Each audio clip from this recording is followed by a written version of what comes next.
difference. I wish I knew. Yeah. No, it was great. It was fun to play, and it was great just to sort of. It felt old school. It was awesome. I think we showed the young bucks a little bit. You know, they have a little bit of variety, but it's nice as we were going at it, giving each other different stuff. I was watching him going, "Yeah, that's what I'd like to do," to him. So it was a lot of fun, except for the score. If it just reversed, it would have been. It looked like you missed a couple backhands at the end. Did you feel like that let you down at all? Well, at that point, I hit my leg with the racket, so that was, not only was I choking, but you know, because I was wanting to give it a good rip, but then I hit my leg as I was going through it, so that was a sure sign of and proof that no matter how old you are, you can still choke. If I hit a great return, I should have done. I was like, God, why didn't I just come in on that? But I wasn't expecting to hit maybe that good a return. I wasn't sure what he was going to do, so I got stuck, and you know, I shouldn't have been back that far. But that's the way it goes. You know, you gotta. But you know, I had some chances. It's really cool to see you concede the ace to him too. That 30 hours a day. Once every 50 years. He did like 10 times. Pat, you were waiting for this encounter?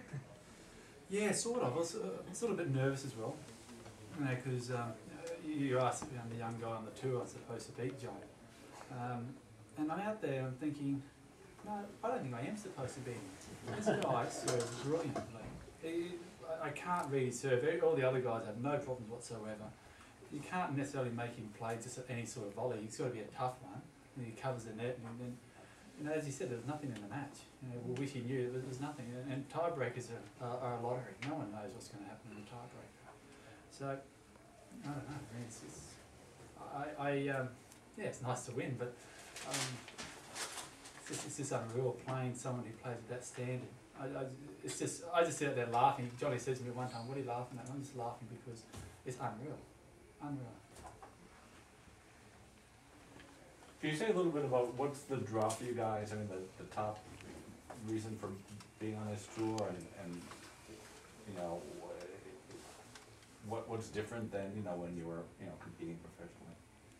I mean, obviously you both have a passion for the game. Well, first of all, I mean, you get to, it's not as, it seemed like the end of the world like it does when you're sort of involved in the big ones. You get so worked up than anything less, and a big run is sort of, you expect so much, people expect a lot. And so here it's sort of, we're lucky in a way because a lot of other sports you're so beat up you can't possibly play, and we're sort of, you get a little time away perspective and you realize, you know something, this is, it's nice to still be part of it in a way. And so you get to go out there and you show people something that may not be quite as long.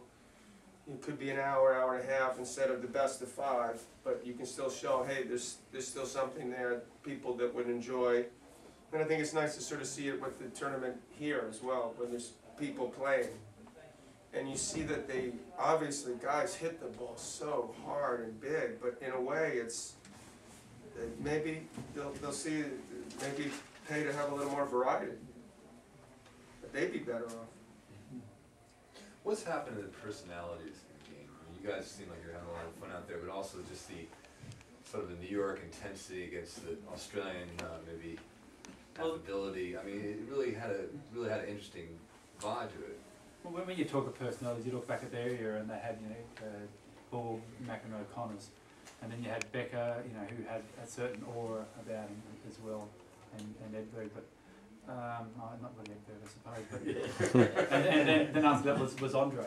Okay, so you know, Pete didn't have that energy, that thing either.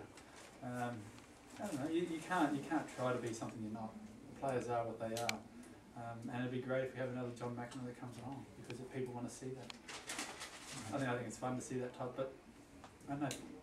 You're seeing some of the greatest tennis ever being played also right now, I believe. I think these guys are just absolutely amazing, but as John said, if they can incorporate a few little things and mix up styles, I think it can really worry these guys.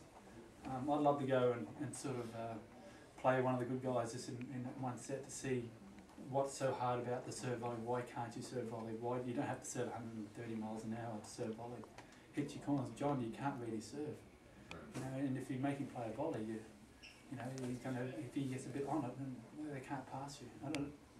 I'd like to see, you know, how that all, you know, if you can actually do that. I think there's room for it in the game. Matt's talked today about, we were talking about the injuries, and are there more injuries now than there was, and he says the guys today think that they have to go for absolutely everything at every shot, every match, and whatever, and they shouldn't feel that way. Your take? Well, Max was one of the smartest players that ever played on the court. Mentally, he was one of the toughest guys. He rarely if they beat himself. So he's a guy that you should take, people should pay attention to. But I'll give you one example to support what he's saying. When Del Potro played Federer at the Open final, into the third and the last couple sets, he was serving like 100 miles an hour.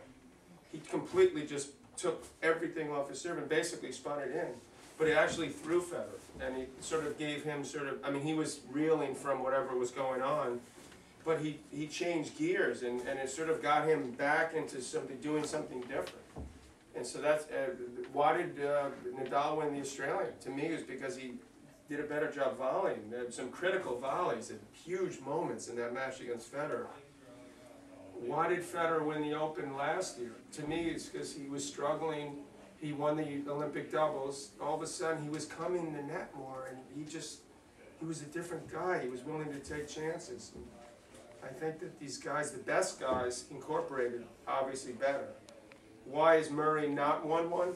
In my opinion, he gets a little defensive at the big moments, especially against the big guys, when he's got to really take it. That's when he should use. He's got some great hands, but he's not used it yet in those 2 matches with Federer. But Federer's amazing, so you know he senses that he's tight. So it's not. I'm not saying it's easy, but you've got to believe in that.